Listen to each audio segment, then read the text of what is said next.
Hello, welcome back for another day of Axie Infinity Origins meta-analysis and team highlight. And today, let's see what's happening. Sushi 1 going back on top, which is always, as you would expect. Interestingly, Sintown, I won't say someone new, but climbing up and do have an interesting team of, looks like an aggro rage kind of beast build. Then you have the sustain with the arcane protection dawn. So yeah, I would say a good mix of different things on top. But of course now it really depends on what kind of runes you get at this point. Yeah, so yeah, you can see akaringo has I was actually going to highlight akaringo's team today, and the reason being that akaringo is actually using all rare runes, and if you are say on a budget, hasn't had the best of luck in terms of runes and charms, you can still perform pretty well. So I'm gonna highlight akaringo's team late basically this episode, but before that, let me just go down and see what else we see. More sustain. Yep, so a lot of the typical beast, aqua, bird composition. That's across the board, and then we do have the poison that I highlighted yesterday, so do check out my yesterday video if you want to check out poison team. Okay, more rage stuff looks like. So yeah, so I would say the meta now is mostly beast with aqua plus either a beast, bird, or aqua. Okay, so that's the common aggro team you should basically see across the board. And then you have the triple beast aggro rage kind of team, fury mode team, and then you do have the dawn, arcane protection, sustain, and then the poison. So those are the four things you probably see.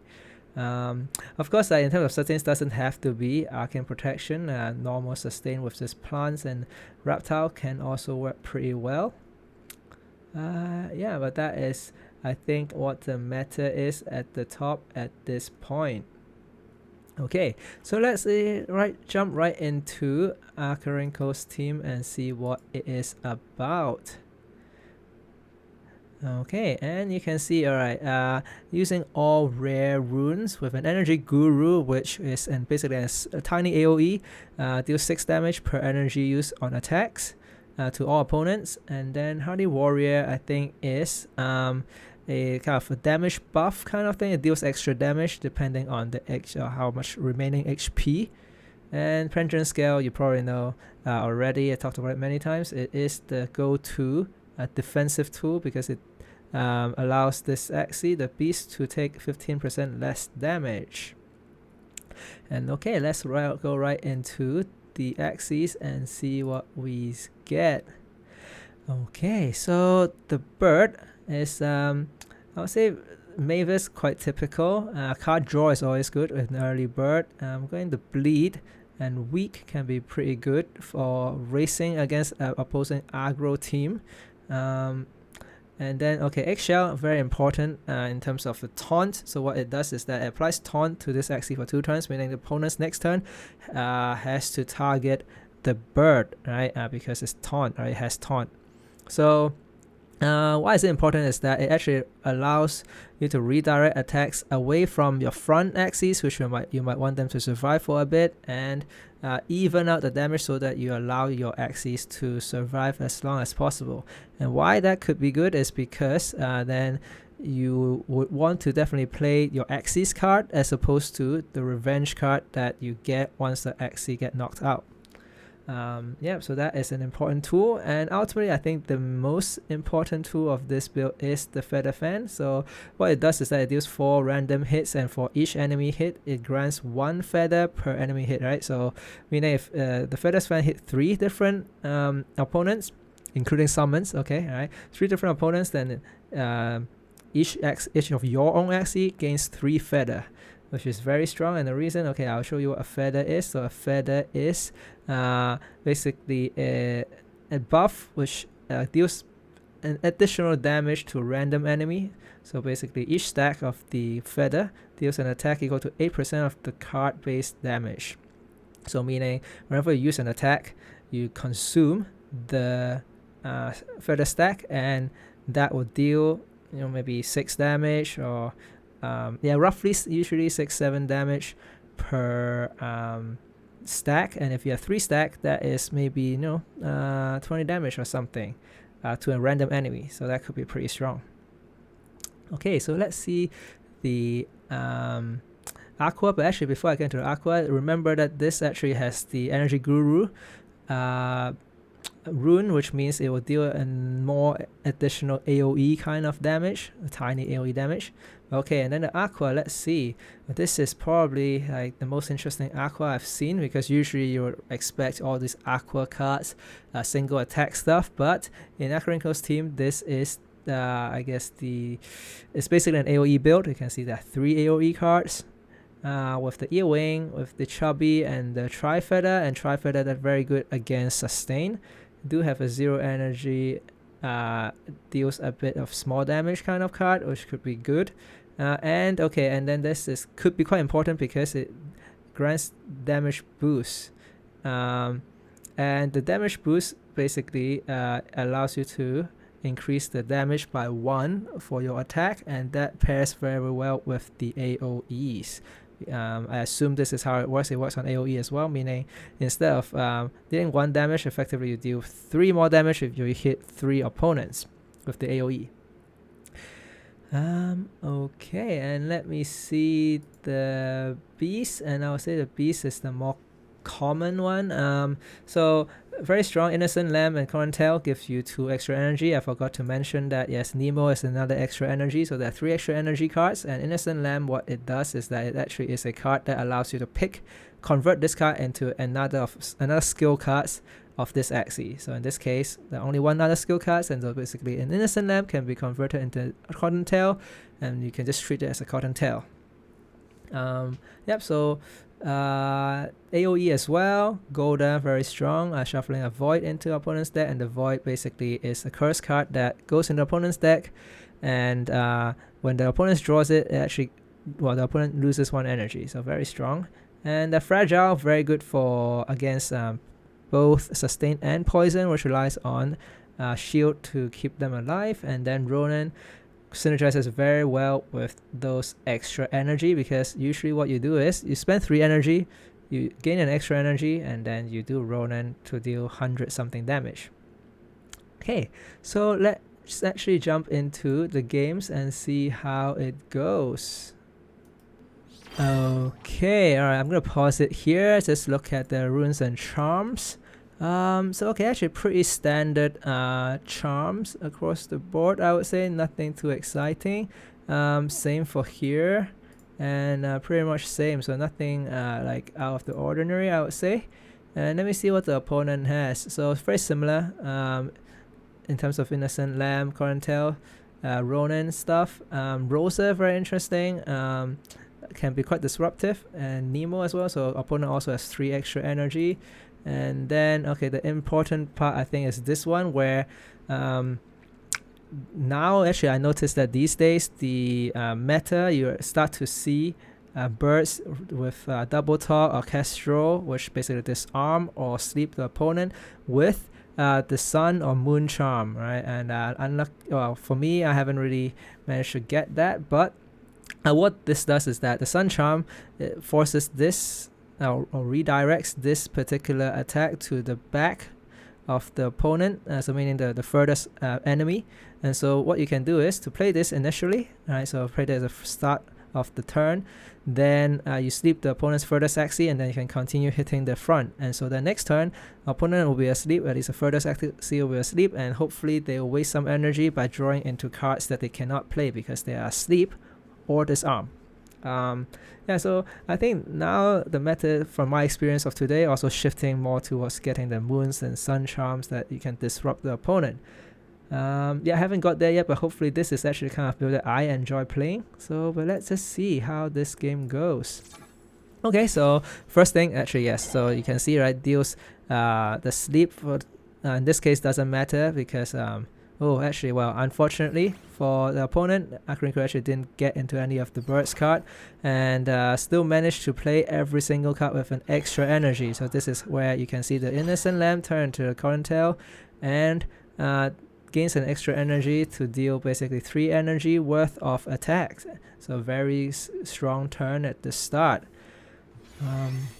Okay, so Pigeon Post can be quite disruptive as well, because it shuffles, well, give the opponent a blackmail, and this blackmail will be shuffled to the start of the pack. Yeah, unfortunately for the opponent as well, wasting quite a lot of the free energy because of the tough draw. So you can see the blackmail comes back at the top, and okay, oh, a bit of a card draw, and actually a bit of a synergy, right? The card draw with the earwing. And yes, you do want to play the blackmail, because otherwise it will go back to the start, the top of your pile, of the draw pile, and you'll get it again. So you do want to play it at some point. Oh, okay, so this is an interesting part where you can see taunt, meaning the Rosa, which deals to random enemy, will hit the taunt Axie, will have to be redirected to the taunt. So that just means they actually didn't get to play the sleep.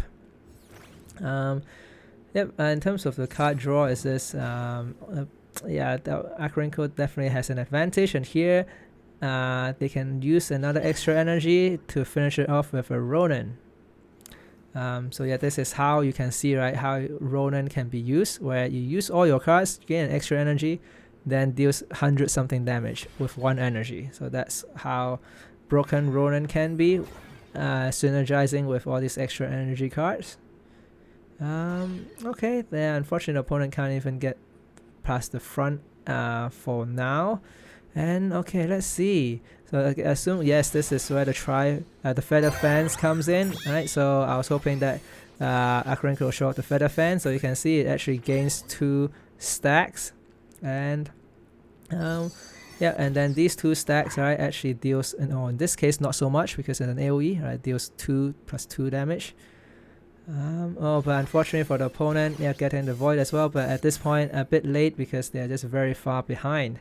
I would say, yeah, I would say this game is more about the opponent not really drawing well, and but this is actually a weakness of an AoE team, where at the end you do get those AoE cards, and it can be quite weak on the one-on-one kind of situation. So it is interesting to see that. I think for Akaringo, they do want to keep the bird at the back, and the bird doesn't have as much AoE, so that you can deal with the one-on-one situation better. But okay, regardless, this is a pretty convincing win for Akaringo. And then let's try and jump into another game with a different results and see how this goes. Right, let me pause this video, and wow, yep, let me just see. Okay, Akaringo actually changed up and managed to pull this feather rune, feather charm, and what it does is actually that when it uses this card, it grants your whole team, meaning all your Axies, and I think summon as well, but doesn't matter at that point. But grants your whole team an extra feather stack, so basically give your whole team a feather, which can be quite good. And let me see if there are any other changes. Don't think so, and I don't think so. Okay, let's look at the opponent. Opponent pretty strong. They're getting a little piece at the front. So I think little piece really a very strong card with vulnerable, and then very typical Ronin with a Corontail, extra energy, Golda, fragile, and so on. Let me see here. Yeah, I think Kataro can be very strong for the death mark, and the main thing is the bubble. You can see, right, playing this card already gives you 2 bubbles, a bit of a card draw as well, a finisher, and an extra energy, and then another extra energy. So basically I think the optimal number of extra energy you want to have is 3. I think that's how I've seen most teams, like Akaringo's team and even the opponent's team. And oh my goodness, how many bubblegum do they have? They have 3, so this is a very OP team, I would say. And no surprise, it is Sintown, who's basically the second on the ladder and as challenger. No wonder, but wow, this is some insane luck to get 3 bubblegums. I don't even know how they do it, but no, I mean, they deserve to be on the very top, at, I think, second place on the ladder. Having said that, though, I think Sintown actually changed up the giving up this very OP team to a Rage team, which might mean that the Rage team might be even stronger. But okay, let's see how this goes. Okay, so using all the I would say 0 man energy deals 40 is not too bad. So using all the attacks and energy for now, and okay, Risky Fist very strong, and there's already 1 stack of bubble, and Ronin not too sure, but I guess yeah, because it's feared, you don't want to use it again. Okay, here's where the AoE comes, but unfortunately didn't get the extra energy. So just the 2 energy turn.